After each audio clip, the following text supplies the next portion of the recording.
Well, good day, Shanty Bay Elementary School, and especially Mrs. Flossman's class. I hope you're having a good day, and as you know, today is a very special day. It's November 11th.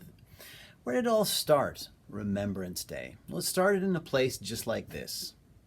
This is called a World War I trench. And as you can see, it's open air, it's cold, it's rainy, it's wet.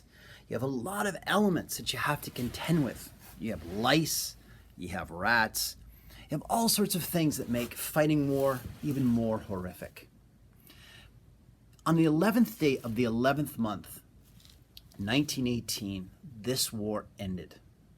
And it's very interesting too, because 5 minutes before that, 5 minutes before 11/11/11, at 10:55 a.m., the last Canadian to die in war, his name was George Price, and he was shot by a sniper. I'm going to send your wonderful teacher, Mrs. Flossman, a link so that you can show that in class, because it's a very dramatic story. He's the last Canadian to die. But it's at that moment where people take stock and they really believe that this is going to be the war to end all wars. And so they have a special day dedicated to ending wars and to remember those who have fallen and fought for Canada's freedom. It's November 11th, 1918. But unfortunately, ladies and gentlemen, there were forces in the world that drove a Second World War. And that's what I'm going to talk to you today about. So, wonderful Mrs. Flossman's class, they went from the trenches of World War I, which were in Belgium and France, and they went to the open battlefields of Europe. Same place, but this time it was in the sea, it was in the land, and it was also in the air. 1939, World War II began. Hitler, on a mission to conquer Europe and the world, invaded Poland and the East. But he soon turned his attention back to where he, as a soldier, fought World War I, and that is Belgium and France. Hitler had fortified the coast. His mission, of course, was to take over his next target, which was Great Britain. However, that failed, and he gave up, retreating back to the coastline and fortifying his troops. They were ready for anything. Now, I'd like to ask you, today is our topic, of course, is D-Day, June 6, 1944. It's when we, the Allies, conquer Europe. So my wonderful students of history, I'd like to ask you a question. If you were Canada, Great Britain, and the United States, along with France and our allies, and you were sitting in London, deciding where you should invade, where are you going to break the German lines? Where would you do it? I'm going to pause this video in a second. I'd like you to discuss as a class, where do you think it would be best to come across? Would you come across here? Would you come across here? Would you go the long route around and down to this side, which is not as fortified? Or would you go north through Denmark and down into Germany? Anyways, ladies and gentlemen, I'll let you discuss.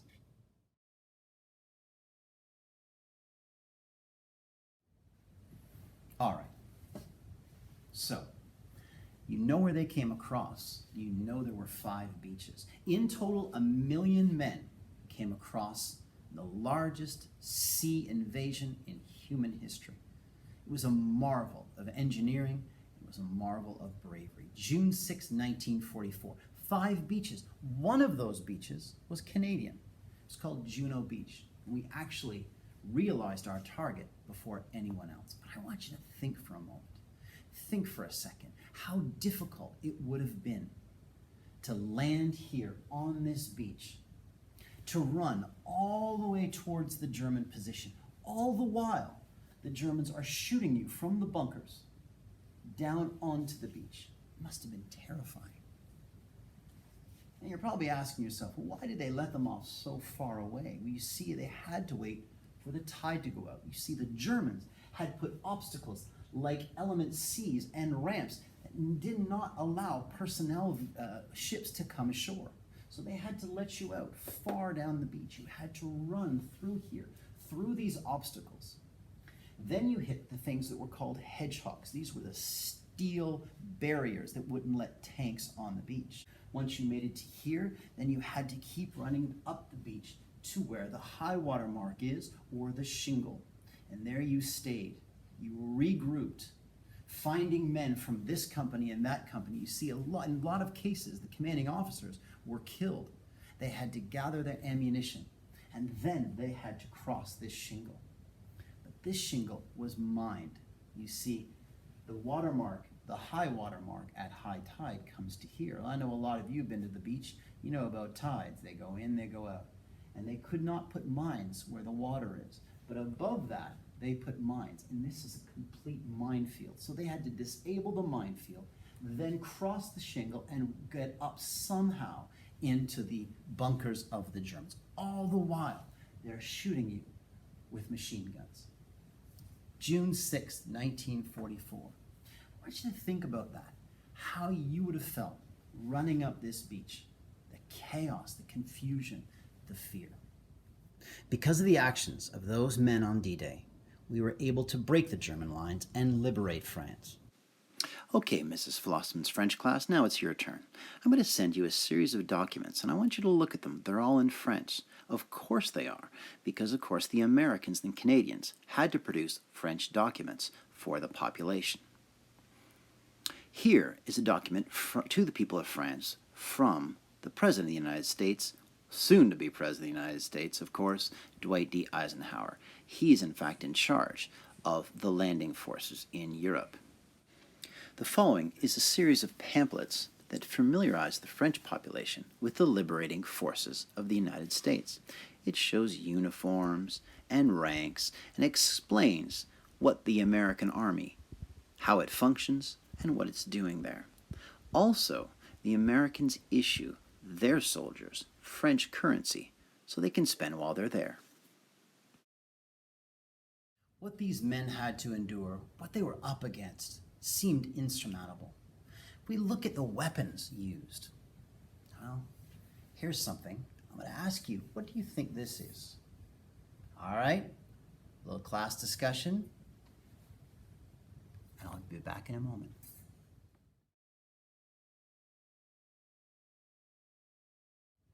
So I bet you guessed it was a shell, wasn't it?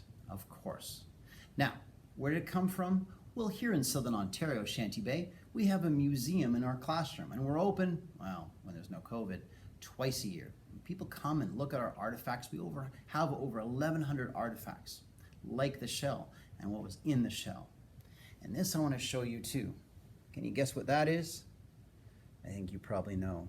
It's what was in the shell. This is called the shrapnel. This is the explosive material that does so much damage.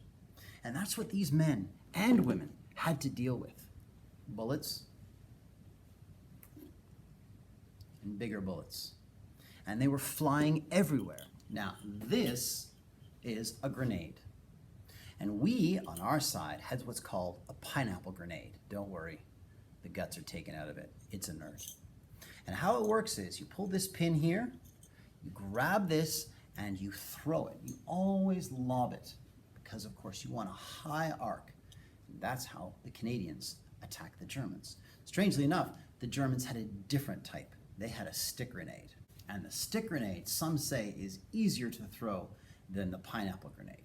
I don't know. What do you think? Do some research. And I hope this kind of maybe gave you some insight into D-Day and to why Remembrance Day is so important. Because we really need to thank these people. Everyone needs to thank these people that they kept Canada free and that they helped liberate Europe. Okay, Mrs. Flossman's class, I hope you enjoyed the video. Don't hesitate to reach out to me if you have any questions, and we'll see you again.